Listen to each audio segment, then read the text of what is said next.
Una de las primeras cosas que hizo Jorge Mario Bergoglio tras ser nombrado papa fue escribir una carta dirigida a este barrio, el barrio judío de Roma. El destinatario, el rabino jefe de la capital italiana. El pontífice ha prometido estrechar su relación con los judíos. Francisco continúa así la senda marcada por sus antecesores Juan Pablo II y Benedicto XVI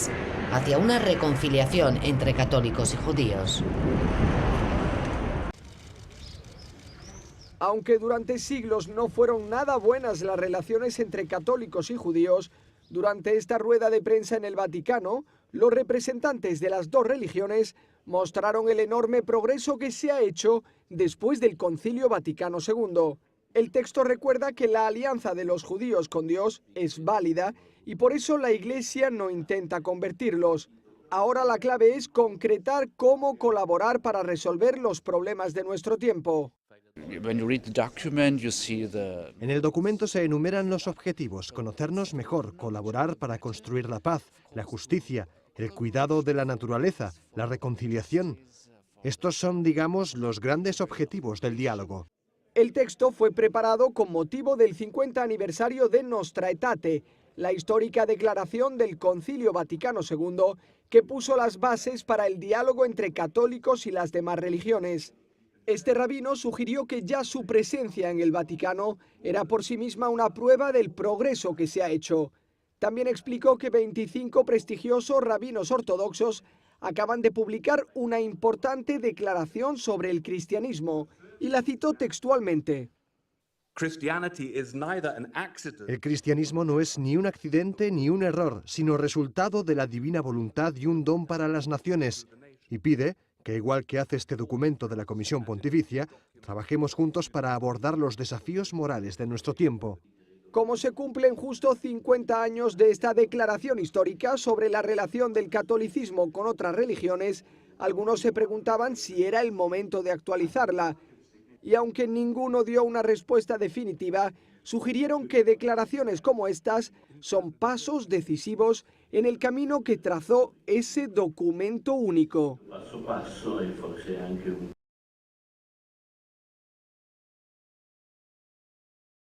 Capítulo 12. El Concilio Cuarto Toledano. Declara sacrílegos y excomulgados a obispos y clérigos que apoyen a los judíos. Una de las causas principales del triunfo lento pero progresivo del imperialismo judaico en los últimos 1900 años ha sido la mala memoria de los cristianos y gentiles, prestos siempre a olvidar el pasado y a no tomar en cuenta que la historia es la maestra de la vida. Siempre que los judíos, valiéndose de su inmensa habilidad para engañar al prójimo, lograban la confianza de los magnates cristianos, de eclesiásticos y seglares, podían irse adueñando de los puestos de gobierno y adquiriendo gran influencia dentro de la sociedad cristiana. Este poder, adquirido de tal forma, era utilizado por ellos para causar perjuicios a los ingenuos que les habían abierto las puertas y para conspirar con mayores probabilidades de éxito en contra de la Santa Iglesia o de los estados cristianos. Es entonces cuando surgía la reacción defensiva de los sectores amenazados por la bestia desencadenada, los cuales, tras difíciles luchas y después de vencer innumerables obstáculos, volvían a amarrarla para impedir que siguiera haciendo daño a la Iglesia, al Estado y a la cristiandad. Así vemos que, muerto Recaredo y olvidados los motivos que habían justificado la exclusión de los judíos de los puestos públicos, volvieron a ser admitidos en el desempeño de los mismos y a reincidir en sus malos hábitos, que habían provocado las acertadas sanciones del Concilio III Toledano. De esta forma constituyeron nuevamente un grave problema en el Imperio Gótico. Por ello, lo primero que intentó Sisebuto al ser electo en el año 612 por el voto de los magnates visigodos y la sanción del episcopado, fue poner coto a los abusos de los hebreos, haciendo efectivos los cánones del Concilio III Toledano, que por negligencia o condescendencia de gobiernos anteriores se habían dejado de aplicar en gran parte, prohibiendo también rigurosamente que los judíos pudiesen comprar siervos cristianos. J. Amador de los Ríos afirma al respecto. Sisebuto, firme en su empeño de separar la raza hebrea de la cristiana, quitando a la primera todo poder sobre la segunda, mandaba que fuesen restituidas a la corona todas las rentas, beneficios o donaciones, obtenidas con engaño de los reyes que le habían precedido. Manifestando el citado historiador que con su afán de restablecer en todo su vigor las disposiciones de Recaredo, Sisebuto se ganaba para sí la aprobación del episcopado y el aplauso de los católicos, y en cambio la pertinaz oposición de los israelitas, ya calificados con el duro título de pravedad judaica. Por fin, Sisebuto se resolvió a extirpar el mal de raíz, eliminando de su imperio a esa comunidad de extranjeros perniciosos que no dejaba vivir en paz ni a la nación visigoda ni a la grey hispano-latina, ya que aquellos constituían una constante amenaza para la Iglesia y el Estado. Pronunció fulminante edicto, expulsando de su imperio a todos los dependientes de judíos, pero cometiendo el error gravísimo de exceptuar de esta medida a los que se convirtieran al catolicismo, ya que la mayoría prefirió quedarse, bautizándose. Y como lo ha dicho el escritor hebreo Cecil Rhodes, semejantes conversiones fueron fingidas y tuvieron solo por consecuencia sustituir el judaísmo que practicaban abiertamente como su religión, por un judaísmo oculto o clandestino que después ejercieron en secreto, con lo que se fortaleció su quinta columna, organización mucho más peligrosa que la pública. El historiador jesuita Mariana, hablando de esta conversión general de los hebreos ibéricos, dice que, publicado el edicto de Sisebuto, gran número de judíos se bautizó, algunos de corazón, los más fingidamente, agregando después que los judíos que recibieron las aguas del bautismo para hurtarse del edicto de Sisebuto, al morir éste en 621, volvieron con mayor empeño a abrazar las creencias de sus mayores. La falta de memoria de los gobernantes cristianos, tan desastrosa en sus consecuencias para nosotros y tan útil para los hebreos, hizo que en el curso de la historia, olvidándose los cristianos y gentiles de las lecciones del pasado, reincidieran al tratar de solucionar el terrible problema judío, ordenando la expulsión de la quinta columna, pero dejándoles la válvula de escape de la conversión, con lo que solamente se logró empeorar las cosas, ya que la mayoría prefería quedarse, convirtiéndose falsamente al cristianismo, y engrosar una quinta columna que se volvía cada vez más sutil, más secreta y, por lo tanto, muchísimo más peligrosa. La expulsión de todos los judíos del Imperio Gótico habría solucionado el problema si ésta hubiera sido total, y si no se les hubiera dado a los hebreos la oportunidad de burlarla con las aparentes conversiones. Por otra parte, la expulsión era justificada, ya que el dueño de una casa tiene todo el derecho de despedir a un huésped si éste, lejos de agradecer la hospitalidad recibida, conspira para despojarlo de su propiedad, robarlo o crearle problemas. Es muy significativo al respecto el comentario que hace el judío Graetz en relación con el edicto de expulsión de Sisebuto, al decir que con esta persecución fanática Sisebuto allanó el camino para la disolución del imperio visigodo. Se refiere, indudablemente, al hecho de que la complicidad de los judíos facilitó el triunfo de los mahometanos invasores. La realidad es que desde la conversión de los visigodos al catolicismo y su abjuración del arrianismo, los hebreos no cesaron de conspirar contra el nuevo orden de cosas. Si hubo algún error en Sisebuto o sus sucesores, fue el de no haber expulsado totalmente a los conspiradores extranjeros introducidos en su territorio, los cuales en verdad facilitaron desde dentro la conquista árabe. Sin hebreos en el territorio godo, no se hubiera podido realizar la labor de espionaje, la entrega de plazas y las defecciones en el ejército de don Rodrigo, tal como sucedió. El error de los godos fue haber dejado que se quedaran los judíos en sus tierras, con el subterfugio de la falsa conversión. Siempre es peligroso dejar subsistente cualquier tipo de quinta columna. Es muy importante hacer notar que Sisebuto estaba consciente de la falta de firmeza por parte de los cristianos para seguir una política definitiva en contra de sus enemigos y también de la mala memoria de la gente en relación con las lecciones que la historia les había brindado en el pasado.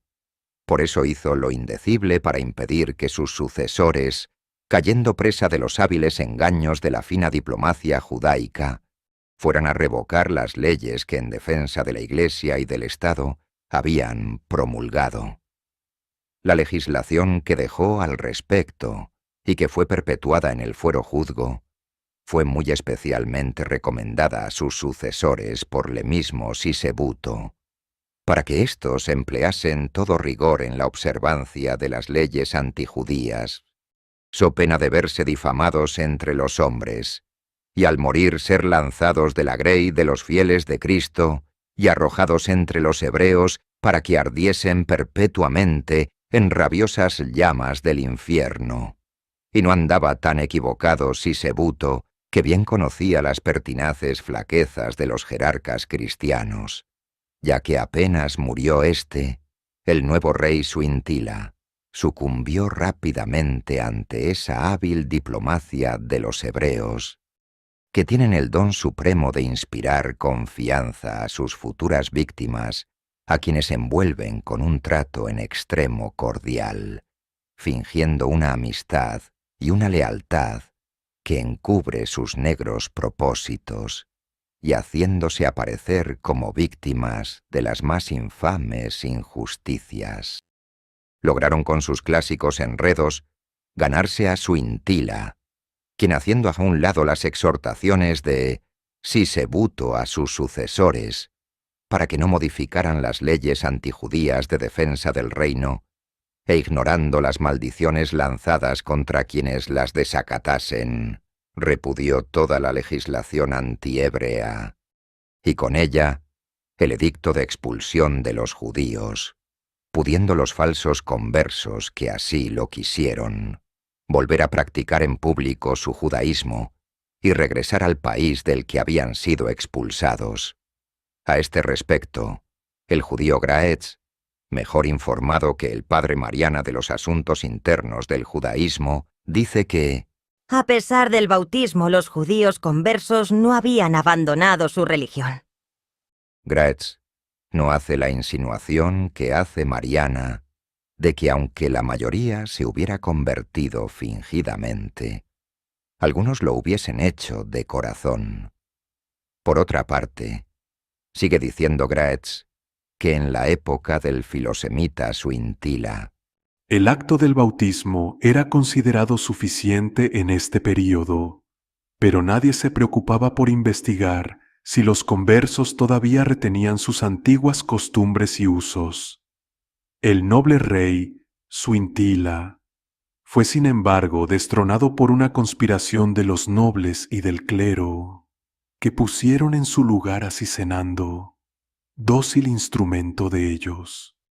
Aquí el judío Graetz hace mención a un estado de cosas que es ideal para los falsos conversos del judaísmo, a cuya virtud se acepta que con el solo bautismo ya se convirtieron en sinceros cristianos, sin que nadie se preocupe de investigar si los conversos y sus descendientes practican el judaísmo en secreto. Esta es precisamente la situación actual de los descendientes de los falsos conversos, que actúan libremente como poderosa quinta columna dentro de la Iglesia, causando daños catastróficos a la cristiandad, sin que nadie abra una investigación efectiva para descubrir quiénes judaizan en secreto, tanto porque de la gran mayoría ya se ha perdido el rastro de su origen judío, como porque no existe una policía especial encargada de investigarlo. En cambio, en otras épocas de la monarquía visigoda, Se vigilaba con cuidado a los conversos y a sus descendientes para descubrir quiénes practicaban ocultamente el rito judaico. Es natural que al amparo de la protección de su Intila, los judíos recuperaran gran poder en el reino, haciendo peligrar de nuevo las instituciones cristianas, lo que explica y justifica la conspiración del clero católico para derrocar al traidor monarca, elogiado, claro está, por los hebreos. San Isidoro de Sevilla, otro de los más ilustres padres de la Iglesia, fue el caudillo de esta nueva lucha contra la sinagoga de Satanás, quien después del derrocamiento del infidente Suintila y de la coronación de Sisenando, organizó y dirigió el Concilio IV Toledano, tan autorizado en doctrina eclesiástica. Lo más grave de esta situación era que los conversos del judaísmo y sus descendientes, siguiendo su tradicional costumbre, hacían ingresar a sus hijos al sacerdocio católico para que pudieran incluso escalar y obtener las sedes episcopales, empleándolas para ayudar a los judíos en sus conjuras contra la fe católica, caso típico de la actividad de la quinta columna hebrea introducida en la Iglesia, cuya acción destructora se ha seguido manifestando hasta nuestros días. En otros casos, los hebreos recurrían al sistema iniciado por su predecesor el judío Simón el Mago, comprando los favores de los clérigos, que aunque no eran judíos subterráneos, vendían su apoyo a la causa del demonio, al igual que su antecesor Judas Iscariote, uno de los 12 elegidos. La traición, encumbrada en las altas esferas de la Santa Iglesia, provocó la indignación del concilio Curraso Toledano y de su caudillo, San Isidoro de Sevilla, llevando a los metropolitanos y obispos, reunidos a consignar en los sagrados cánones, una serie de disposiciones no solo tendientes a conjurar a tiempo la amenaza judaica, sino también a refrenar y castigar las traiciones en el alto clero, más peligrosas para la Santa Iglesia y para los estados cristianos que ningunas otras. Así, entre los cánones aprobados con tales fines, destacan los siguientes. Canón 58. De aquellos que prestan auxilio y favor a los judíos en contra de la fe de Cristo. Es tal la codicia de algunos que por ella se separan de la fe conforme expresó el apóstol, como que muchos aún de entre los sacerdotes y legos, recibiendo dones de los judíos, fomentaban su perfidia patrocinándolos, los que no sin razón se conocen ser del cuerpo del antecristo, puesto que obran en contra de Cristo. Cualquier obispo, presbítero o seglar que en adelante les prestare apoyo a los judíos contra la fe cristiana, bien sea por dádivas, bien por favor, se considerará como verdaderamente profano y sacrílego, privándole de la comunión de la Iglesia católica, y reputándole como extraño al reino de Dios, pues es digno que se separe del cuerpo de Cristo el que se hace patrono de los enemigos de este Señor. Debe haber sido muy grave la amenaza nacida para la Iglesia y la sociedad cristiana por la complicidad de obispos y presbíteros con los judíos, enemigos capitales de la cristiandad, para que el sabio y santísimo varón Isidoro de Sevilla, padre de la Iglesia, que dirigió el concilio y los metropolitanos y obispos que lo integraron, hayan tenido que denunciar en el canon citado este mal, llamando profanos y sacrílegos a los obispos y presbíteros que ayudaran a los israelitas, sancionándolos al mismo tiempo con la pena de excomunión. Que tomen nota todos estos altos y altísimos dignatarios eclesiásticos, que más que servir a la Santa Iglesia están ayudando actualmente a los judíos, enemigos capitales de Cristo, o a las empresas judaicas como la masonería y el comunismo, y que se den cuenta de la grave responsabilidad en que están incurriendo y el gravísimo pecado que están cometiendo. Como es sabido, los concilios toledanos tienen gran autoridad en la Santa Iglesia católica, y sus disposiciones fueron incluso trasladadas a la legislación civil. Así, las ordenanzas y sanciones del canon acabado de transcribir fueron trasladadas al fuero juzgo, que se promulgó con la aprobación de la Santa Iglesia. Se ordena: por lo que debemos siempre conseguir que el engaño de los judíos no haya manera de crecer en forma alguna, ni que practiquen, sus establecimientos, estatutos, leyes, los cuales están excomulgados. Por lo tanto, establecemos en esta ley que ningún hombre que sea de cualquier religión, orden o dignidad, o que pertenezca a nuestra corte, ni ningún hombre pequeño o grande, ni ningún hombre de cualquier nación, o de cualquier linaje, ni ningún príncipe ni poderosos traten o deseen de corazón amparar a los judíos que no se quisieron bautizar, porque siguen en su fe y en sus costumbres, ni a los que fueren bautizados y se tornaren a su perfidia y a sus malas costumbres. Que nadie ose defenderlos con su poder en cosa alguna, ya que compartirían en su maldad.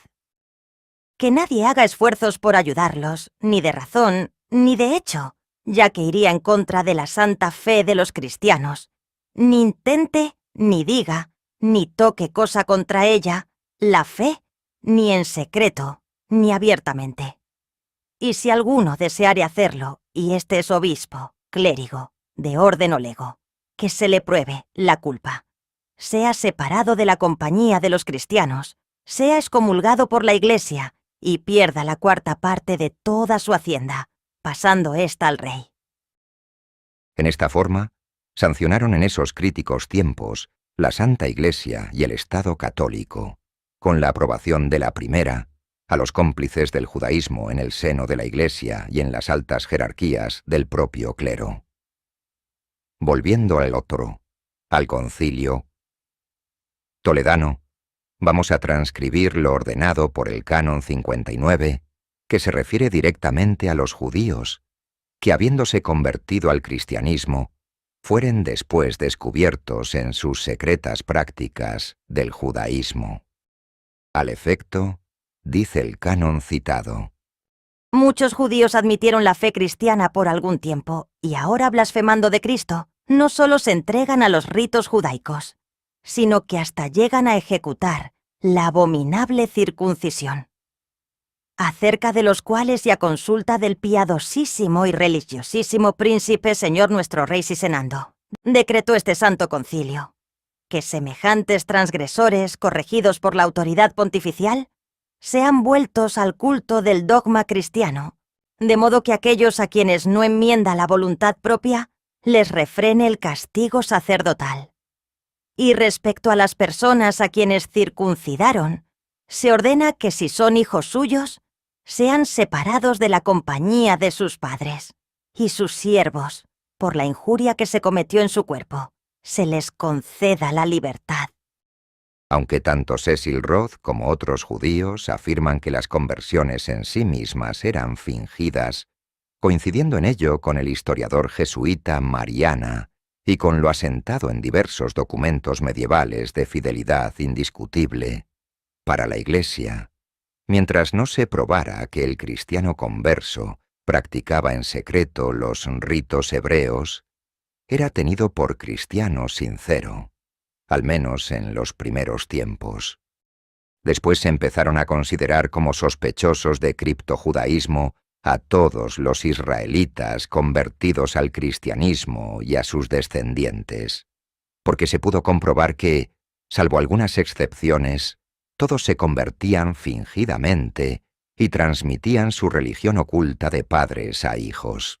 No es, pues, extraño que en el Canon 59, acabado de citar, se tomaran medidas para evitar que los criptojudíos, falsos conversos, transmitieran a sus hijos el rito hebreo, separándolos de ellos con ese fin.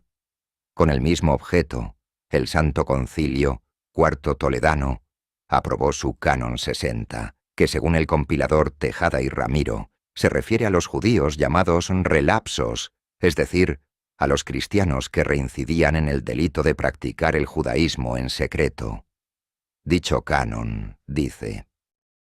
Decrétase que los hijos e hijas de los judíos, con objeto de que no sean en adelante envueltos en el error de sus padres, sean separados de su compañía y entregados o a un monasterio o a hombres o mujeres cristianas que teman a Dios, a fin de que en su trato aprendan el culto de la fe, e instruidos mejor, progresen en adelante en costumbres y creencias. Como se podrá ver, los anteriores cánones iban dirigidos principalmente a destruir la quinta columna judía introducida en la Santa Iglesia, ya sea castigando a los falsos cristianos o tratando de evitar que éstos transmitieran a sus hijos el clandestino rito. Para la Iglesia era, y sigue siendo, peligrosísimo tener en sus filas miembros de la secta judaica disfrazados de buenos católicos que aspiran a destruir al cristianismo, ya que eso significa tener el enemigo dentro, y nadie ha discutido el derecho que tiene toda sociedad humana de extirpar el espionaje de potencias enemigas, mucho menos al deshacerse de los saboteadores. Las medidas tomadas por la Santa Iglesia para defenderse de la infiltración judaica que trataba de desintegrarla por dentro, aunque pudieran parecer muy rígidas, estuvieron completamente justificadas, como lo están las que toman las naciones modernas en este sentido.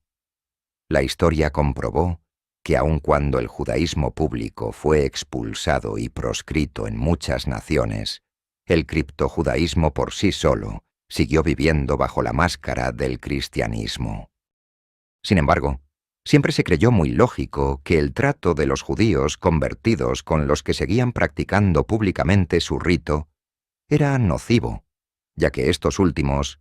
podían inducir a judaizar a los primeros. En el canon 62 del Santo Concilio mencionado, se trata de conjurar este peligro. De los judíos bautizados que se reúnen con los judíos infieles. Si pues muchas veces la compañía de los malos corrompe también a los buenos, con cuánta más razón a aquellos que son inclinados al vicio. No tengan pues en adelante trato alguno los hebreos convertidos al cristianismo. Con los que aún conservan el rito antiguo, no suceda que sean pervertidos por ellos, y cualquiera que en lo sucesivo no evitara su compañía, será castigado del modo siguiente, si es hebreo bautizado, entregándolo a los cristianos, y si no es bautizado, azotándolo públicamente. El Canon 64 niega la validez al testimonio no ya del judío público, sino del cristiano criptojudío. Hasta estos momentos la legislación cristiana había venido negando la validez del testimonio de los judíos públicos contra los cristianos. Pero el canon constituye una innovación, pues niega validez también al testimonio del cristiano que practica en secreto el judaísmo. Canon 60. No puede ser fiel para los hombres el que ha sido infiel para Dios. Por lo tanto, los judíos que se hicieron cristianos y prevaricaron contra la fe de Cristo, no deben ser admitidos como testigos, aunque digan que son cristianos. Porque así como son sospechosos en la fe de Cristo, también deben tenerse como dudosos en el testimonio humano. Más lógica no puede ser la argumentación de los padres del concilio, ya que si los judíos mienten en los asuntos de Dios, es lógico que mientan en los de los hombres. Por otra parte, se ve claro que tanto San Isidoro de Sevilla como los metropolitanos y obispos del concilio ya conocían perfectamente las constantes simulaciones y fingimientos en que vivían los falsos católicos criptojudíos. Eso mismo podemos decir hoy en día de tantos que se dicen católicos, pero que actúan como israelitas. A pesar de esta tremenda lucha defensiva de la Santa Iglesia y del Estado cristiano en contra de las infiltraciones peligrosas de la quinta columna judaica, debe ésta haber seguido conquistando puestos en el gobierno, sobre todo durante el nefasto reinado del filosemita Suintila, en grado tan peligroso que tanto el monarca católico reinante como el Santo Concilio IV Toledano se decidieron a poner fin a semejante situación, incluyendo en sus sagrados cánones la terminante prohibición de que los judíos pudieran obtener puestos públicos en la sociedad cristiana. Canon 65. por precepto del Señor y excelentísimo Rey Cisenando, estableció este santo concilio, que los judíos o los de su raza no desempeñen cargos públicos, porque con este motivo injurian a los cristianos y por lo tanto los jueces de las provincias, en unión de los sacerdotes, suspenderán sus engaños subrepticios y no les permitirán que desempeñen encargos públicos, y si algún juez lo consintiere, será excomulgado como sacrílego, y el reo del crimen de subrepción será azotado públicamente. El Canon 66 llama textualmente a los judíos ministros del Anticristo. Como otro canon ya citado señalaba a los obispos y presbíteros que ayudaran a los hebreos como formando parte del cuerpo del Anticristo. Es digno de notar que el Canon 65 introduce en las leyes de la Santa Iglesia Católica una innovación. Ya no solo se prohíbe el ascenso a los puestos de gobierno de los judíos declarados, sino de todos los de su raza.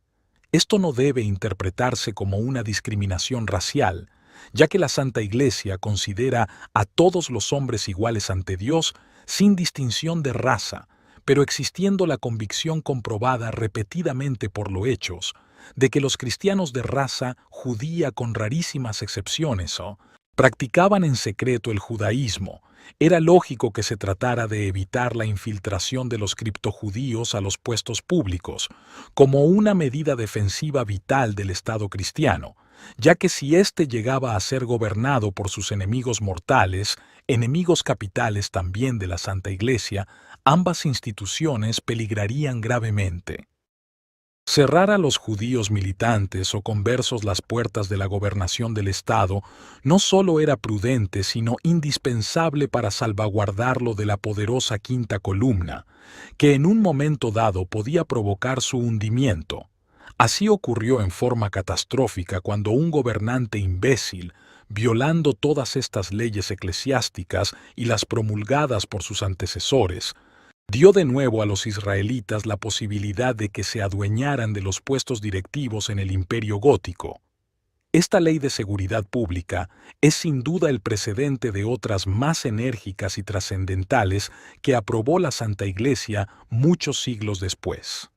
Es justamente hacer notar que San Isidoro de Sevilla, en su lucha contra el judaísmo, escribió 2 libros contra los hebreos,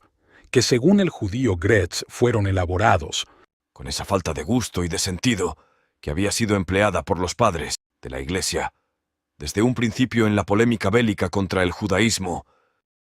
Es muy natural que a los hebreos no les gusten los libros antijudíos de los padres de la Iglesia, pero es necesario comprender que los israelitas oscurecen la verdad histórica tratando de desprestigiar a los que han combatido, aunque sean varones tan santos, doctos e ilustres como los padres de la Santa Iglesia.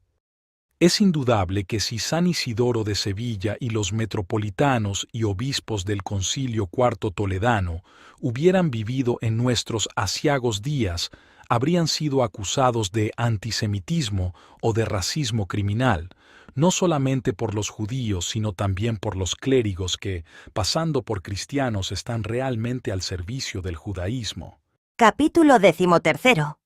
Condenación de reyes y sacerdotes católicos negligentes en su lucha contra el criptojudaísmo. Como habrá podido observarse, los sagrados cánones del Concilio IV Toledano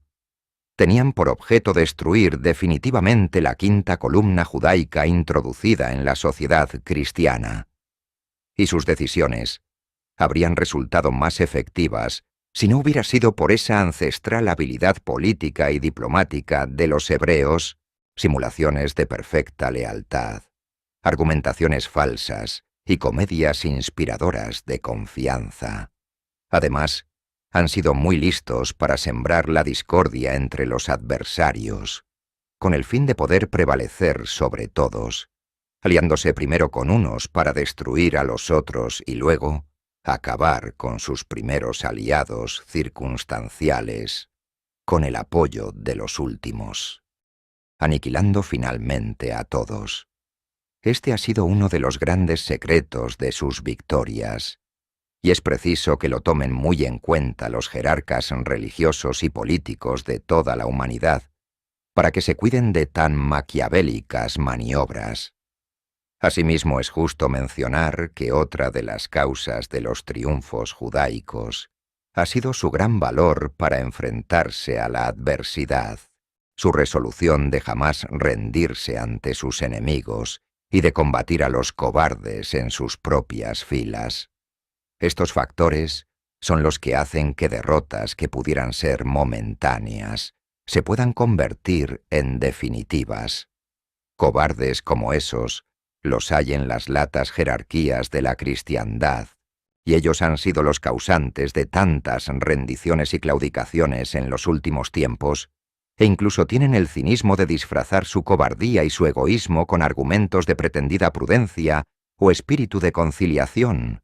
sin importarles que su conducta lleve a pueblos enteros a la esclavitud comunista, diciéndose a sí mismos que la bestia nos deje vivir a gusto a nosotros, aunque los pueblos que dirigimos se hundan. Esa es la suma ratio de sus falsas prudencias y de sus claudicaciones. Si los hebreos obraran como esos eclesiásticos cobardes, su derrota hubiera sido definitiva en el imperio gótico, al venírseles encima el desastre que les causó el cristianismo triunfante en el Concilio IV Toledano. Pero lejos de rendirse, como quisieran hacerlo ahora los cobardes, siguieron luchando con ardor y fanatismo, preparando el momento de iniciar nueva batalla que les diera las posibilidades de triunfar. Empezaron con su perseverancia habitual por intentar burlar las leyes que para reducirlos a la impotencia aprobó el Santo Concilio IV Toledano. Apoyaron el espíritu de rebelión de los nobles contra el rey, lo agravaron con sus intrigas, y cuando los ánimos estaban ya bien exaltados, se presentaron como eficaces sostenedores de las pretensiones de la nobleza rebelde. Mientras el rey, la Santa Iglesia y la aristocracia visigoda permanecieran unidos, los judíos no podrían vencerlos. Era, pues, preciso quebrantar esa unidad y dividir al enemigo para debilitarlo. La cosa no era difícil, dada la tendencia frecuente de los nobles a rebelarse contra el poder real. Los judíos explotaron esa tendencia, aprovecharon las fricciones ocurridas para agrandar las pugnas y fueron logrando progresivamente sus objetivos, empezando por obtener, antes que nada, la protección de ciertos aristócratas que les permitiera burlar la ejecución de los cánones toledanos y de las leyes promulgadas por el monarca, ya que los nobles engañados por la falsía judaica habían caído en la trampa al considerar a los hebreos como aliados muy útiles en su lucha contra el rey. Tal cosa la obtuvieron, sobre todo, los judíos conversos y sus descendientes que aparentaban ser fieles cristianos, pudiendo así ganarse más fácilmente la confianza de la aristocracia visigoda. El historiador hebreo Graetz comenta: Estas resoluciones del Concilio IV de Toledo y la persecución de Sisenando contra los judíos conversos no parece haberse llevado a cabo toda la severidad proyectada. Los nobles hispano-visigodos fueron tomando a los judíos más y más bajo su protección, y contra aquellos la autoridad real carecía de fuerza. Se ve, pues, que los judíos conversos pudieron hábilmente encontrar el punto débil del imperio visigodo y explotarlo con gran eficacia, como supieron hacerlo 1000 años después en Inglaterra, donde se abrieron paso hacia la conquista de la nación, explotando y hasta agudizando las pugnas de los nobles parlamentarios en contra del monarca. En medio de crecientes luchas intestinas que empezaron a debilitar gravemente el heroico imperio visigodo, subió al poder Chintila, a principios de cuyo reinado se reunió el Concilio IV Toledano. La falta de perseverancia de los no judíos en su lucha contra el enemigo capital seguía siendo una enfermedad crónica que facilitaba los progresos de este último, aun en el caso de los monarcas católicos visigodos, tan conscientes de la amenaza judía y deseosos de extirparla. Por eso fue necesario que los metropolitanos y obispos, reunidos en el concilio, trataran de poner remedio a estos males, expresando en su canon tercero. Parece que al fin, por la piedad y potencia superior, se reducirá la inflexible perfidia de los judíos, pues se sabe que por inspiración del sumo Dios, el excelentísimo y cristianísimo príncipe, inflamado del ardor de la fe, en unión de los sacerdotes de su reino, ha determinado arrancar de raíz las prevaricaciones de aquellos, no permitiendo vivir en su reino al que no sea católico. Mas debe decretarse por nuestro cuidado y con gran vigilancia, que su ardor y nuestro trabajo, adormecido algunas veces, no se resfríe en las posteriores, por lo cual promulgamos con él, de corazón y boca, sentencia concorde que ha de agradar a Dios, y al mismo tiempo también sancionamos, con consentimiento y deliberación de sus próceres e ilustres, que cualquiera que en los tiempos venideros aspirare a la suprema potestad del reino, no suba a la regia sede, hasta tanto que entre los demás sacramentos de las condiciones haya prometido no permitir que los judíos violen esta católica fe. Es decir, los judíos convertidos al cristianismo fingidamente, y que no favorecerá de ningún modo a su perfidia, ni llevado de ninguna negligencia o codicia, neglects aut cupiditate. Abrirá paso para la prevaricación, a los que caminan a los precipicios de la infidelidad, sino que hará que subsista firme para en adelante, lo que con gran trabajo se ha adquirido en nuestro tiempo, pues se hace un bien sin efecto, si no se provee con su perseverancia. Y si después de hecho esto, y de ascender al gobierno del reino, faltare a esta promesa, sea anatema maranatam, en la presencia del sempiterno Dios, y sirva de pábulo al fuego eterno, y en compañía de él, cualquiera sacerdotes o cristianos que estuviesen envueltos en su error. Nosotros, pues, decretamos estas cosas presentes, confirmando las pasadas que acerca de los judíos se ordenaron en el Sínodo Universal, Concilio Ecuménico, porque sabemos que en éste se prescribieron las cosas necesarias que pudieron sancionarse por su salvación, por lo cual juzgamos que debe valer lo que entonces se decretó. Más dura no podía ser la catilinaria lanzada en contra de los reyes y de los clérigos católicos que desatendían la lucha, ahora dirigida no ya contra los judíos públicos, sino en contra de la traición de los cristianos de origen judío, llamados judaizantes, siendo de notar que mientras hasta estos momentos las condenaciones y sanciones de los santos concilios de la Iglesia habían sido lanzadas en contra de los obispos y sacerdotes que ayudaban a los judíos, sirviéndoles de cómplices, ahora se lanza también fulminante excomunión en contra de los sacerdotes que simplemente carezcan de perseverancia y muestren negligencia en la lucha sin cuartel sostenida por la Santa Iglesia en contra del criptojudaísmo. Se ve, por tanto, que los metropolitanos y obispos del Santo Concilio, a la vez que conocían perfectamente la perfidia del enemigo judaico, sabían muy bien las debilidades y la falta de perseverancia de los jerarcas civiles y religiosos de la cristiandad para sostener tan justa lucha. Es curioso, sin embargo, hacer notar que todavía en este concilio se reducen a combatir la negligencia de los sacerdotes, sin mencionar la de los obispos, quizá debido a que siendo estos últimos quienes aprobaron estas disposiciones, no se atrevieron a incluirse los mismos entre los merecedores de tales sanciones. No obstante, en lo sucesivo, debió haber sido tan grave la negligencia de los propios prelados que en el posterior concilio ellos mismos tronaron indignados contra los culpables, como antes habían declarado sacrílegos y excomulgados a los obispos que ayudaban a los judíos en perjuicio del cristianismo. También es importante notar que este canon vuelve a hablar de los que por codicia abren paso a la prevaricación de los judíos conversos, siendo indudable que los sobornos simoníacos desempeñaron capital papel en las intrigas judaicas,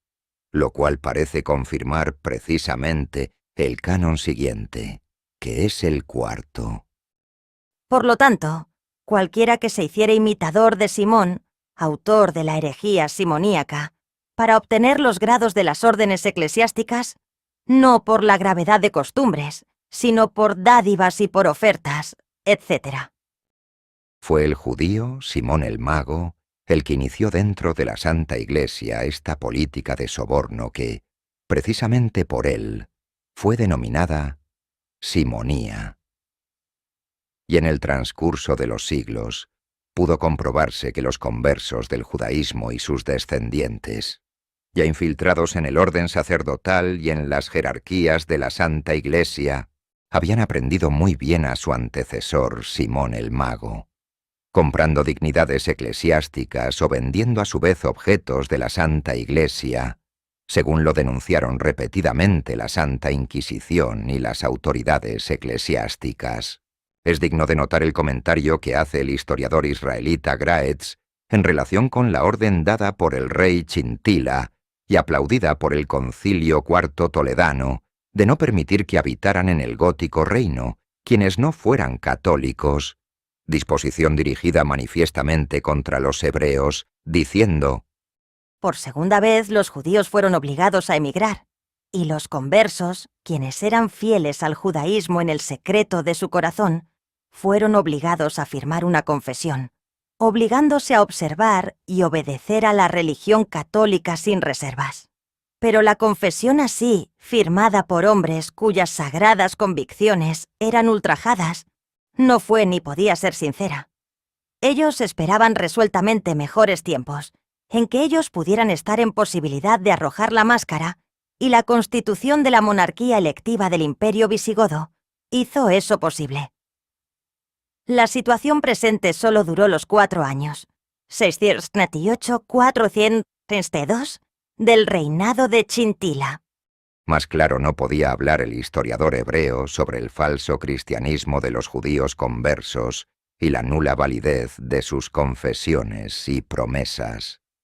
Sigue diciendo Graetz que los judíos convertidos al cristianismo y que violaron la promesa de no practicar el rito hebreo y de ser sinceros cristianos, fueron sancionados por Chintila a ser muertos por medio del fuego o de pedradas. El historiador J. Amador de los Ríos señala los resultados prácticos de todas estas medidas. Llamar debe, no obstante, la atención que esta excesiva severidad de los legisladores no fue bastante a reprimir la impaciencia de los hebreos. Cuando no andados aún 15 años, reinando Receswinto, se veían los padres forzados a repetir el mandato que obligaba al rey electo a jurar que defendería la fe contra la perfidia judaica. Este acuerdo fue tomado por el Concilio VIII de Toledo en su Canon 10. Como dijo Graetz, al morir Chintila los hebreos lograron, merced al carácter electivo de la monarquía, un cambio favorable a sus intereses con el nuevo monarca electo, lo que prueba una vez más ese mal crónico que padecemos los cristianos, y también los gentiles, de ser incapaces de sostener una conducta firme y continuada frente al enemigo, a través de las distintas generaciones de gobernantes. Entre nosotros los cristianos y también entre los gentiles, hay tal afán de innovación entre los gobernantes, que lo que hace uno es desbaratado por el siguiente, no siendo posible que se continúe una política uniforme frente al judaísmo, y aunque es indudable que los hebreos influyen bastante en esos cambios de política, muchas veces es nuestra propia inconstancia y nuestra falta de perseverancia la principal culpable. Muy interesante. Resulta un memorial de tiempos de Recesvinto, enviado a éste por los judíos conversos y sus descendientes toledanos, en el que pedían que pues los reyes Sisebuto y Chintila les habían obligado a renunciar a su ley, y vivían ya en todo como cristianos, sin engaño ni dolo, se les eximiera de comer carne de puerco. Y esto, decían, más porque su estómago no la llevaba, por no estar acostumbrado a tal vianda, que por escrúpulo de conciencia. Empero, es preciso anticipar que siglos después, cuando la persecución inquisitorial puso en peligro de muerte al criptojudaísmo, los cristianos que judaizaban en secreto tuvieron muy a su pesar que comer la carne de cerdo, ya que los inquisidores, y en general todas las gentes, consideraban sospechoso de judaísmo secreto al cristiano que se abstuviera de comer carne de puerco. Así juraba hacerlo solo por repugnancia. Desde entonces, hasta nuestros días, se suprimió en el judaísmo subterráneo la prescripción religiosa de abstenerse de tal vianda, con el fin de no inspirar sospechas a sus vecinos. Por eso un judío clandestino en la actualidad come de todo y nadie sospecha que es hebreo por esta razón de alimentos. Solo uno, que otro fanático, entre los cristianos marranos, sigue absteniéndose de comerla. Desgraciadamente, no se puso una barrera eficaz para impedir que los conversos del judaísmo y sus descendientes pudieran introducirse en el clero. Y a medida que más se infiltraban, aumentaban los casos de simonía en un grado tan alarmante que el Concilio VIII Toledano tuvo que combatir este vicio de origen judaico con toda energía,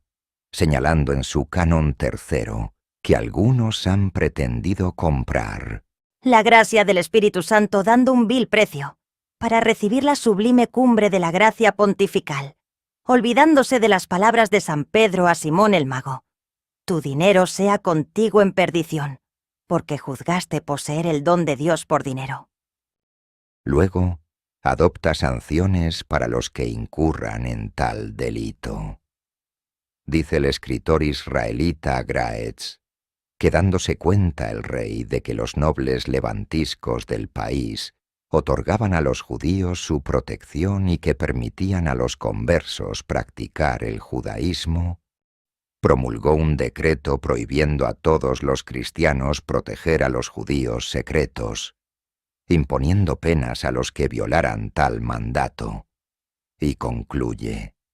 pero estas medidas y precauciones no obtuvieron el resultado deseado. Los judíos secretos, o como eran oficialmente llamados, los cristianos judaizantes, no podían arrancar el judaísmo de sus corazones.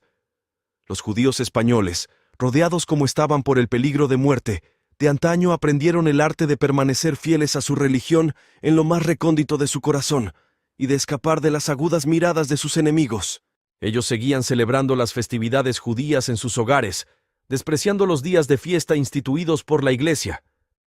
Deseosos de poner fin a tal estado de cosas, los representantes de la Iglesia aprobaron un decreto, año 655, que tenía por objeto privar a esta infortunada gente de su vida hogareña.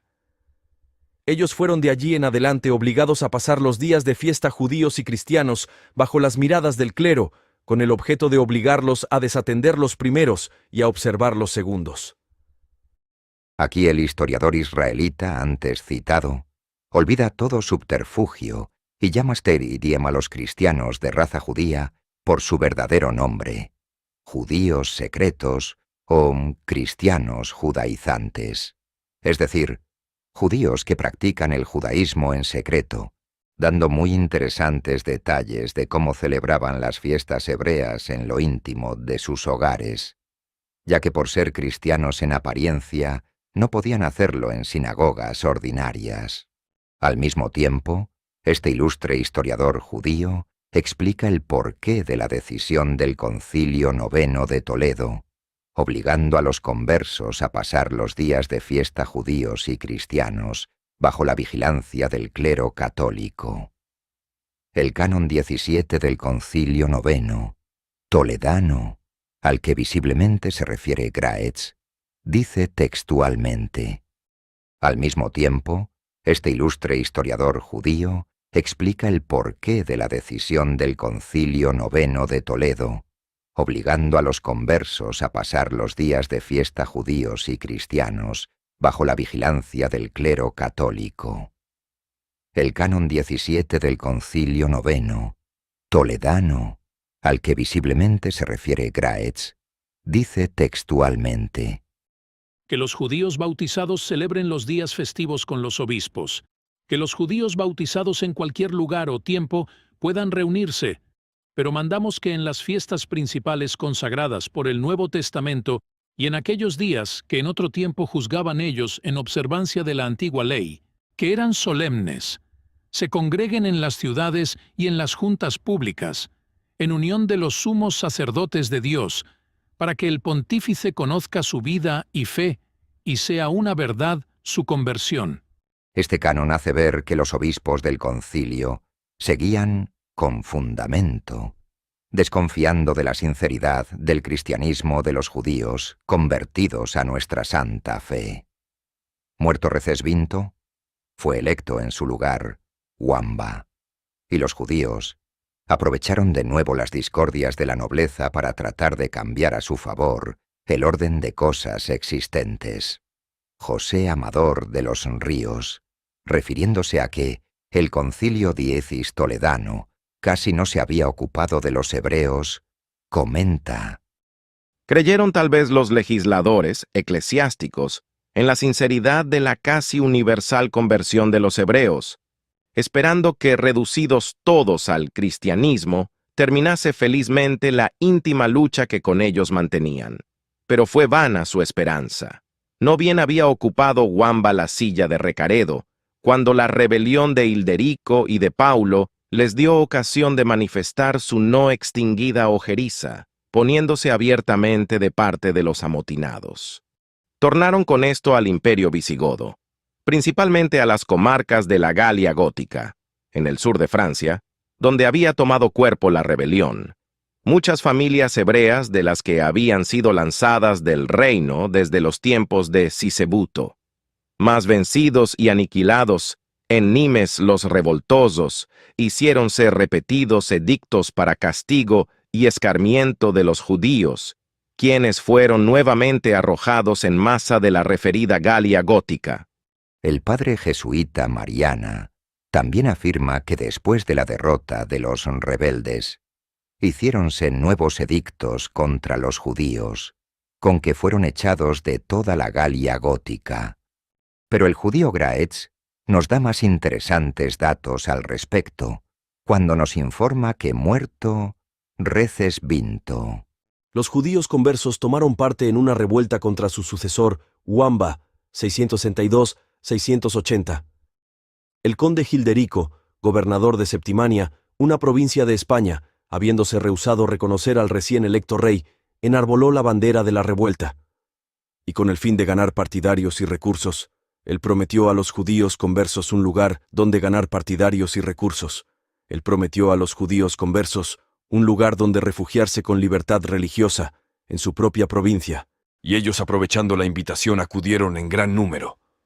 La insurrección de Hilderico de Nimes asumió grandes proporciones, y en principio abrigó esperanzas de una exitosa victoria, pero los insurgentes fueron finalmente derrotados. Wamba apareció con un ejército frente a Narbona, Francia, y expulsó a los judíos de esa ciudad. Por más que se la quiera vigilar, la quinta columna aprovecha siempre la primera oportunidad para echar abajo el régimen cuya existencia no le conviene, siendo evidente una vez más que las discordias y las ambiciones personales han brindado a los judíos la oportunidad de encumbrarse. Por fortuna, en este caso, el conde rebelde perdió la batalla, sin conseguir la modificación del orden de cosas imperante,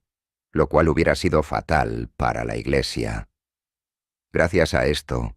logró el cristianismo un triunfo completo sobre el judaísmo y sus ocasionales y egoístas aliados. Sin embargo, al mismo tiempo que se lograba decisiva victoria sobre el enemigo visible y franco, se iba perdiendo lentamente terreno frente a la quinta columna, ya que a medida que más arraigaba la infiltración judía en el seno de la Santa Iglesia, más se agudizaba la simonía, vicio de origen judaico propagado por los falsos conversos del judaísmo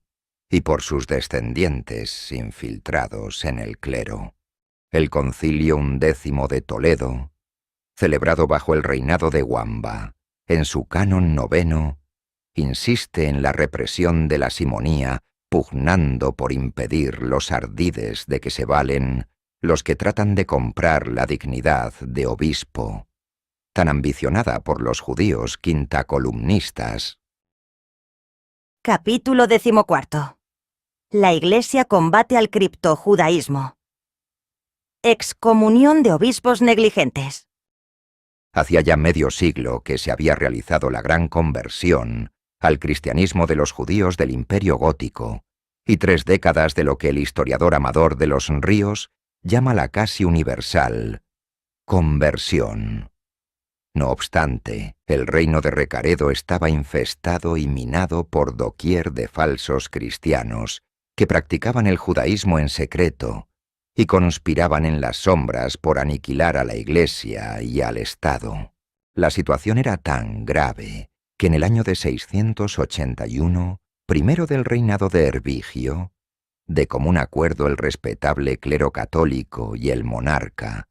elaboraron una legislación civil a la vez que eclesiástica, con el fin de destruir la quinta columna introducida por el judaísmo en la cristiandad. En ella se castigaba severamente a todo aquel que, siendo cristiano, practicara ocultamente los ritos y costumbres hebreas, así como a quienes apoyaran o encubrieran en alguna forma a estos falsos cristianos, sin exceptuar a los obispos que se hicieren culpables de tales faltas. Primero fue aprobada esta legislación por el monarca, con la colaboración de miembros destacados del clero, y posteriormente fue presentada a la consideración del Concilio XII de Toledo, en el que metropolitanos y obispos, con su autoridad eclesiástica, la aprobaron plenamente y la incluyeron en los cánones del referido Santo Sínodo. Para poder comprender los fundamentos de los cánones de los concilios de la Santa Iglesia, tanto ecuménicos como provinciales, que trataron de solucionar el terrible problema judaico y el presentado en particular por la quinta columna introducida en la sociedad cristiana, es preciso tomar en cuenta que tanto en la antigüedad como en nuestros días, ninguna nación ha tolerado que un grupo de extranjeros la traicionen, haciendo labor de espionaje y sabotaje en beneficio de potencias extrañas y abusando de la hospitalidad que se les ha brindado generosamente en su territorio. En la antigüedad, todos los pueblos,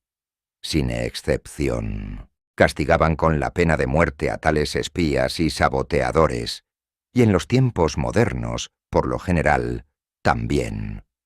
Si a ello añadimos que la quinta columna judía introducida en las naciones cristianas y gentiles, además de hacer labor de espionaje y sabotaje, ha desplegado, a través de los siglos, un trabajo de conquista interna provocando guerras civiles que han costado millones de vidas y hasta ha asesinado, en su propia casa, a quienes generosamente les abrieron sus fronteras, robándolos o tratando de esclavizarlos. Es por ello indudable que las llamadas colonias judías en los estados cristianos y gentiles sean mucho más peligrosas y más dañinas para los territorios en que están instaladas que las vulgares organizaciones de espionaje y sabotaje. Y si a los miembros de éstas se les ha castigado con la pena de muerte sin distinción de raza, religión o nacionalidad, ¿por qué habría de hacerse una excepción en beneficio de los hebreos y del tipo de quinta columna más peligroso, dañino y criminal? ¿Qué privilegio tienen los israelitas para que cuando cometen un delito de alta traición, espionaje, sabotaje o conspiración contra el pueblo que les da albergue, se les perdone y no se les castigue como se hace con los espías de otras razas o nacionalidades? Todos los pueblos tienen derecho natural a la legítima defensa, y si unos inmigrantes extranjeros, haciendo mal uso de la hospitalidad que se les ha brindado, los ponen a esos pueblos en el terrible dilema de vida o muerte. Dichos extranjeros perniciosos son los únicos responsables de las medidas que los pueblos traicionados y amenazados tomen en contra de los quintacolumnistas. Así lo comprendió la Santa Iglesia, y así lo comprendieron los monarcas cristianos. En algunos concilios, como luego veremos, hasta se dijo claramente que los culpables de tales crímenes eran acreedores a la pena de muerte. Pero, por lo general, en vez de aplicar tal sanción tan común y justificada en esos caos, la Santa Iglesia y los reyes cristianos hicieron una excepción con los hebreos, perdonándoles la vida una y centenares de veces, comprometiendo con ello peligrosamente su futuro y su derecho de vivir en paz y con libertad en su propio territorio, y en uso de tan excepcional benevolencia, para evitar que las quintacolumnas judías pudieran hacer todo el daño que intentaban. En vez de suprimirlas radicalmente, recurrieron a una serie de medidas que, perdonándoles la existencia, les redujeran, sin embargo, a la impotencia para que no pudieran causar daño al pueblo que les daba albergue, y con tal fin, los diversos concilios de la Iglesia y las bulas de los papas fueron aprobando una serie de cánones y leyes, tales como poner a los judíos una señal que los distinguiera de los miembros de la nación en cuyo territorio vivían, para que estos últimos se cuidaran de las actividades subversivas de los israelitas contra la Iglesia y el Estado, señales que variaron desde rayarles, raparles, la cabeza, hasta obligarlos a usar un gorro, un vestido o un distintivo especial, San Benito. En otros casos, la legislación canónica y los mandatos pontificios ordenaron que se les confinara en barrios especiales llamados guetos, que se les prohibiera adquirir puestos de gobierno o jerarquías dentro de la Iglesia para impedirles llevar adelante su labor de conquista y dominio del pueblo que, por desgracia, les había abierto sus fronteras. A los reincidentes alguna vez se les ejecutaba, pero en la mayor parte de los casos se les perdonaba la vida una vez más, reduciéndose a castigarlos con la confiscación de bienes, con la expulsión del país o con penas más leves como la de los azotes, ahora fuera de uso, pero en otros tiempos tan común en todos los pueblos de la tierra. Como estas peligrosas quintacolumnas judías siguieron conspirando una y otra vez contra los pueblos cristianos y contra la Santa Iglesia, ésta, en vez de recurrir al expediente definitivo de aniquilarlas usando la pena de muerte, como todo pueblo lo hace con los espías y saboteadores profesionales, trató de suprimirlas por medios más suaves, reduciendo a la impotencia a los adultos y tomando a los niños inocentes para que fueran educados en conventos o en casas de cristianos honrados, para, en esta forma, luego de 2 o 3 generaciones, quedara extirpada la amenazadora quinta columna judía sin tener que recurrir a las ejecuciones en masa de esos maestros en el arte del espionaje, del sabotaje y de la traición. Sin embargo, es necesario reconocer que esta benevolencia excepcional que usaron, tanto la Santa Iglesia como los monarcas cristianos y los jerarcas del mundo islámico, no les dio resultado, ya que, además que las medidas de represión que tomaron contra los quintacolumnistas parecieron odiosas, los judíos se valieron siempre de infinidad de ardides para burlar las medidas tendientes a maniatarlos e impedir que siguieran haciendo tanto mal. Se valieron del soborno, comprando a precio de oro a los malos jerarcas civiles y eclesiásticos, para que convirtieran en letra muerta los cánones y leyes vigentes, o recurrieron a infinidad de intrigas para librarse de ese control tendiente a reducirlos a la impotencia, provocando nuevas revueltas, urdiendo cada vez más peligrosas conspiraciones.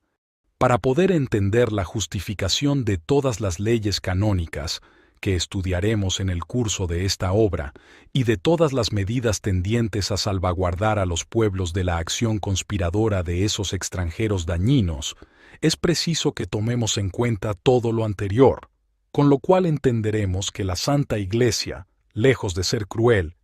como afirman los israelitas, fue en extremo benévola con ellos, y quizá fue esa extrema benevolencia la que permitió a los judíos hacer grandes progresos en su labor de conquistar y esclavizar a los pueblos, como está ocurriendo actualmente en los desgraciados países dominados por la dictadura totalitaria del socialismo judaico. Situación catastrófica esta, que hubiera ocurrido muchas centurias antes, si la Iglesia no hubiera tomado siquiera las medidas preventivas que estudiaremos en el resto de la presente obra.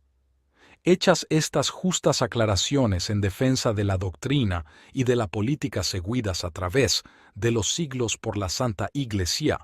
pasaremos a ocuparnos de lo aprobado al respecto en el Concilio Duodécimo de Toledo. En el pliego presentado por el rey Hervigio al Santo Sínodo se señala lo siguiente: Reparad, reverendísimos padres y honorables sacerdotes de los ministerios celestes. Por eso me presento con efusión de lágrimas en la venerable reunión de vuestra paternidad, para que con el celo de vuestro régimen se purgue la tierra del contagio de la maldad. Levantaos, os ruego, levantaos, desatad las ligaduras de los culpables, corregid las costumbres deshonestas de los transgresores, haced ver la disciplina de vuestro fervor contra los pérfidos, y extinguid la mordacidad de los soberbios, aliviad el peso de los oprimidos, y lo que es más que todo esto, extirpad de raíz la peste judaica, que cada día va creciendo con mayor furor. Examinad también con la mayor detención las leyes que nuestra gloria promulgó hace poco contra la perfidia de los judíos. Añadid a ellas vuestra sanción y reunidlas en un solo estatuto para refrenar los excesos de los mismos pérfidos. Es interesante notar que entre las calamidades que eran denunciadas al mencionado sínodo, se considera como la más grave de todas la de la peste judaica, que cada día iba creciendo en proporción alarmante. En el canon 9 de dicho santo concilio se consignó la legislación aprobada por éste en contra del criptojudaísmo, es decir, contra los hebreos que vivían cubiertos con la máscara de un falso cristianismo, a quienes tanto el monarca como el sínodo llaman ya judíos, a secas, dada la seguridad que se tenía que los descendientes de los conversos del judaísmo practicaban en secreto la religión hebrea. Puesto que debe recordarse que para estas fechas estaba proscrito totalmente el judaísmo en el Imperio Gótico, y que sólo podía existir clandestinamente. Del citado canon, que comprende toda la legislación antihebrea citada, tomaremos solamente las partes más importantes al tema que nos ocupa.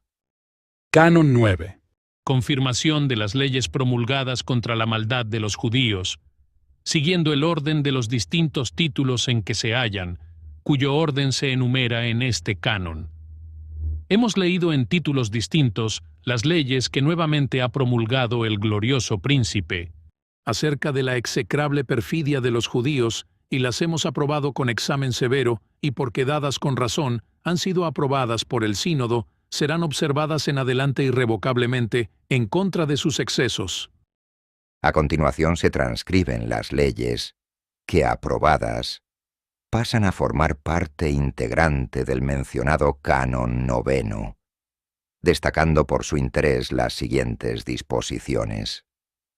La ley 1 habla de que la gran perfidia de los judíos y sus oscuros errores se vuelven muy sutiles y se acrecientan en sus malas artes y engaños,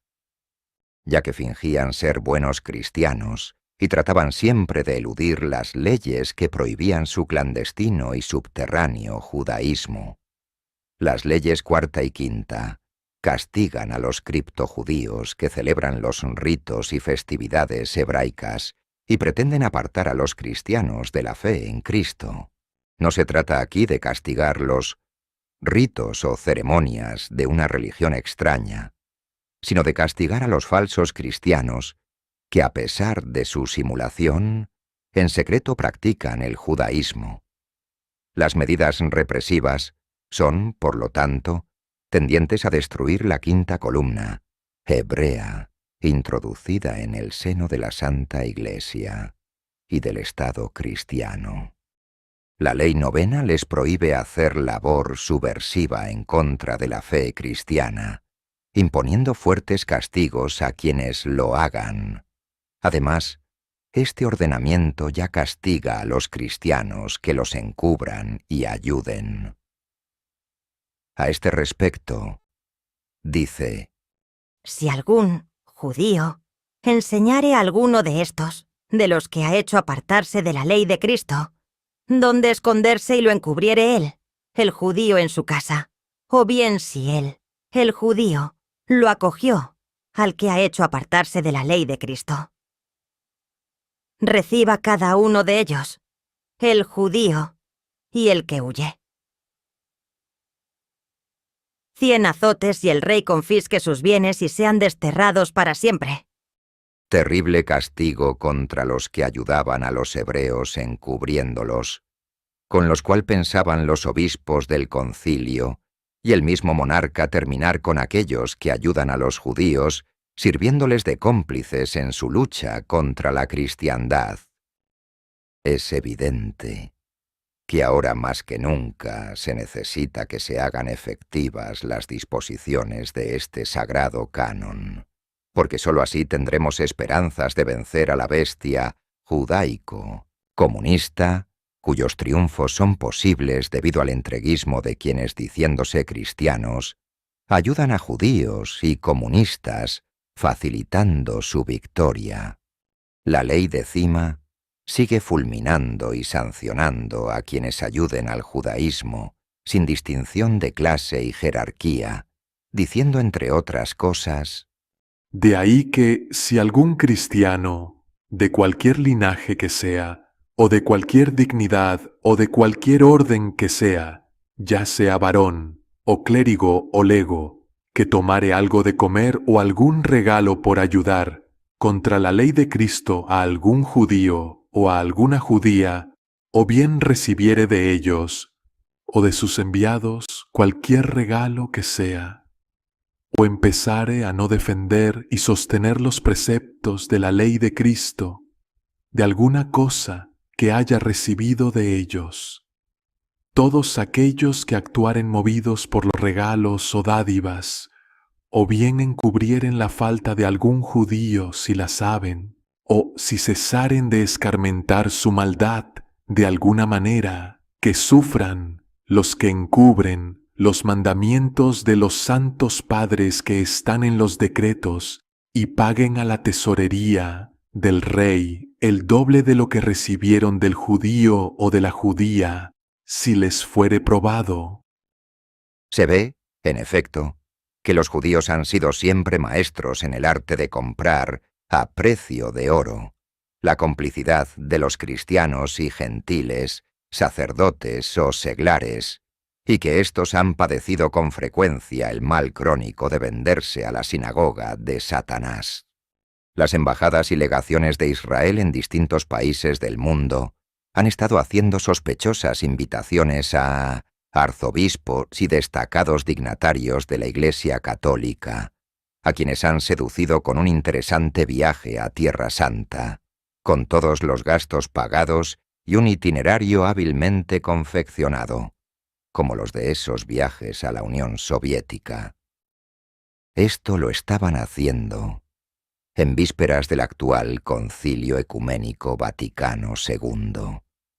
Y con ello, según hemos sabido, tratan de comprar su adhesión a la ponencia de condenación del antisemitismo,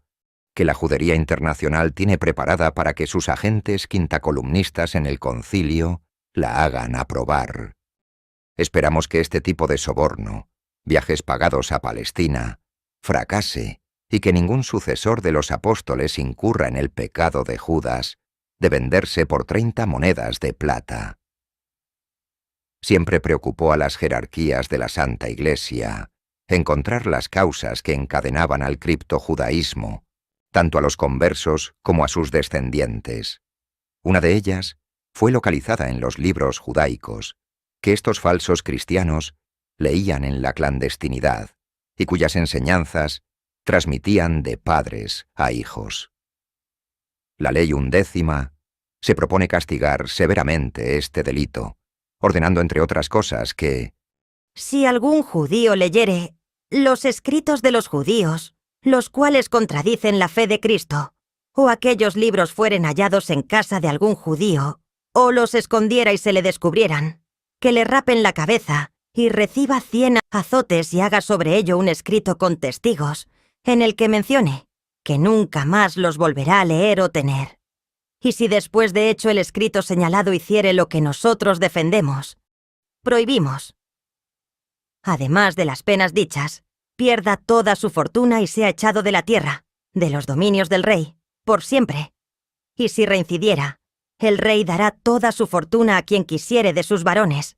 Y si algún maestro fuere hallado enseñando tal error, judaizando, y si volviera a enseñar esto que nosotros prohibimos, pierda toda su fortuna en favor del rey, y rápenle la cabeza y reciba 100 azotes y sea echado de la tierra por siempre. Quedarán libres, sus discípulos, de esas penas cuando fuere probado que son menores de 12 años.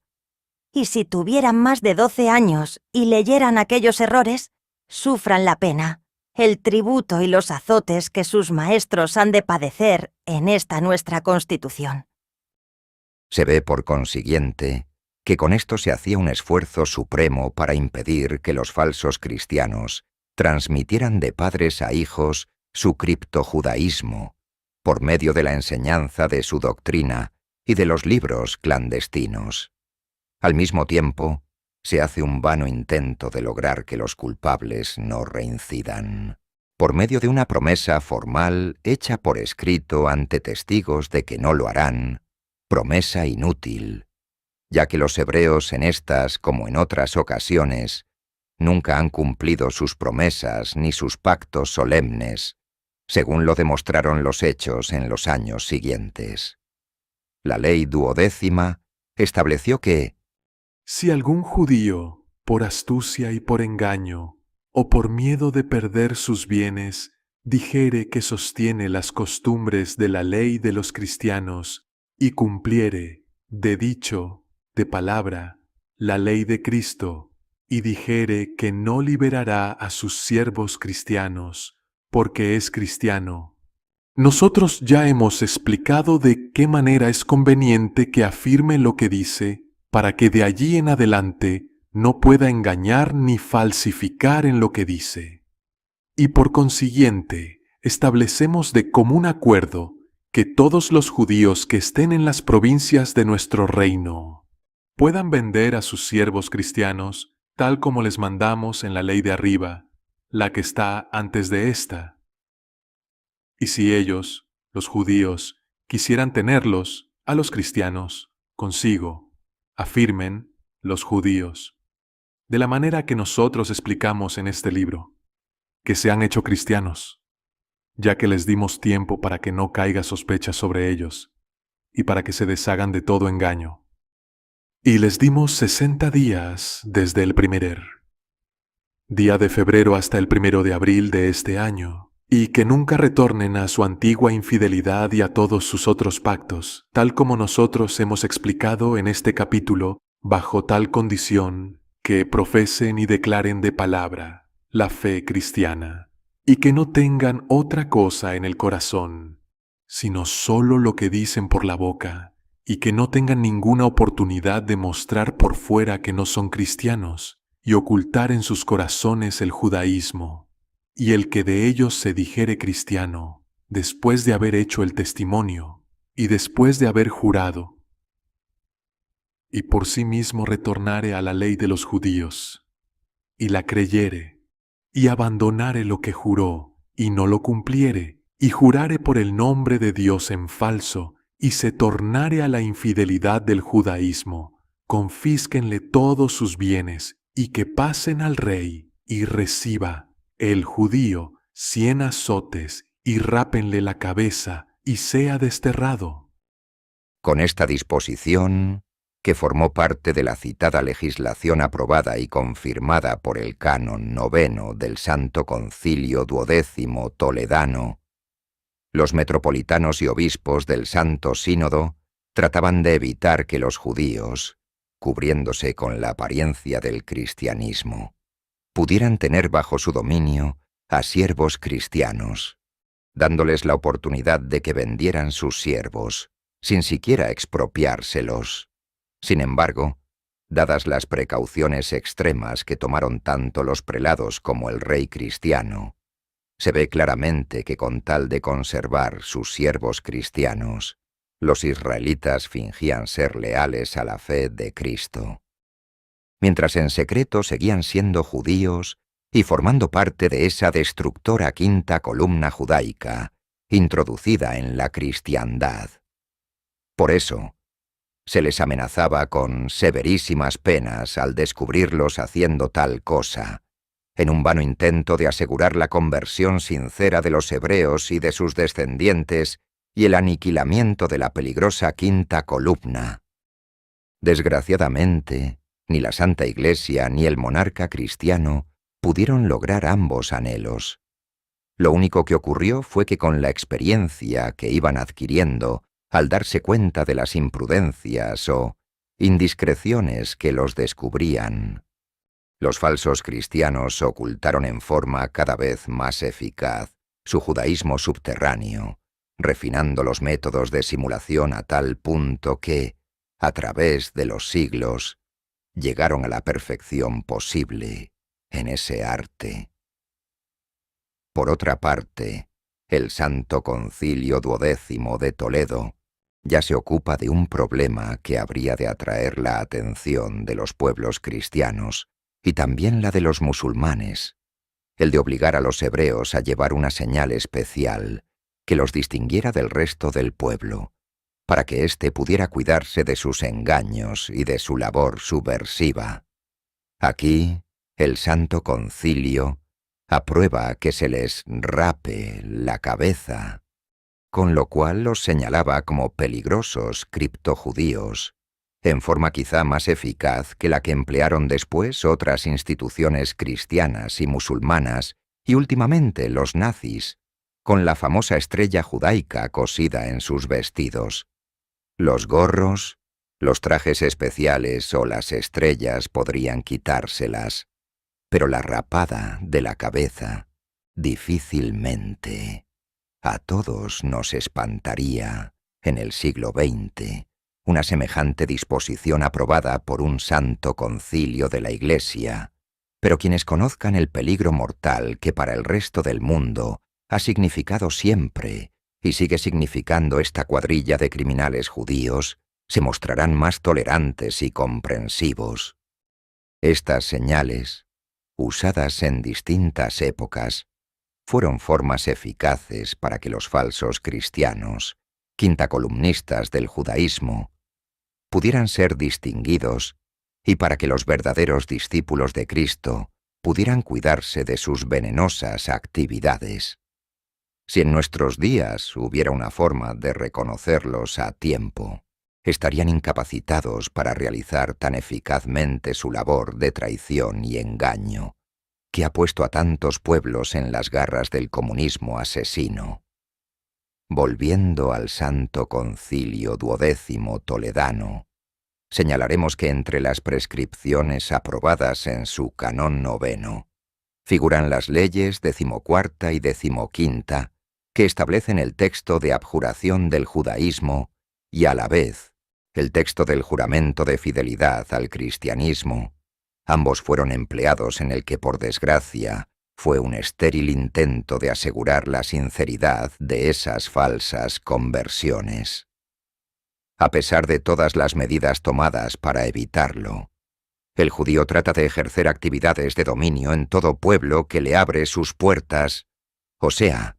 sobre quienes le brindaron hospitalidad. La ley 17ª trata, precisamente, de poner fin a una parte de esas actividades de dominio, prohibiendo a los israelitas, entre otras cosas, que no se atreva a apoderarse o mandar o coaccionar, o a mandar o vender o a tener poder sobre los cristianos, de ninguna manera. ordenando castigos para los judíos que violaren esta ley y también para los nobles, varones con puesto público, que violándola dieren a los hebreos dominio sobre los cristianos. Desgraciadamente, los judíos azuzaron el espíritu rebelde de la aristocracia visigoda en contra del monarca para ganarse la protección de la primera, anulando en gran parte la eficacia de estas leyes. Otra medida aprobada por el Santo Concilio para destruir a la quinta columna está incluida en la ley 18ª, que establecía un verdadero espionaje contra los cristianos descendientes de judío, en el seno mismo de su hogar, al obligar a sus siervos cristianos a que denunciaran sus prácticas judaicas, ofreciéndoles como premio de tal denuncia su libertad de servidumbre. La citada ley, refiriéndose a los mencionados siervos, ordena que en cualquier tiempo, cualquiera que se proclamase, se reconociere y dijere y jurare que es cristiano, o que se ha hecho cristiano, y descubriere la infidelidad de sus señores, y él negare su error, en aquella hora salga libre públicamente, con todo su peculio, y tenga la posibilidad de legarlo. Quizá de todas las medidas citadas hasta ahora, tendientes a destruir el critojudaísmo en el seno de la sociedad cristiana, la acabada de mencionar fue la más eficaz, ya que era lógico que un siervo, que era casi un esclavo, tuviera siempre interés en recobrar su libertad a cambio de denunciar las prácticas judaicas clandestinas de sus amos, solamente cristianos en apariencia. Aquí, los prelados del Santo Concilio Toledano dieron un paso decisivo, porque a partir de esa disposición, los quintacolumnistas iban a tener que cuidarse en su propio hogar de sus mismos siervos, que en cualquier momento podrían descubrir su judaísmo subterráneo y denunciarlo. Por desgracia, los falsos cristianos criptojudíos encontraron un medio para ocultar su judaísmo secreto, aún en el propio hogar, y la medida de los prelados fue insuficiente para destruir a la quinta columna, tornándose el criptojudaísmo cada vez más hermético y más oculto, como lo veremos en posteriores capítulos.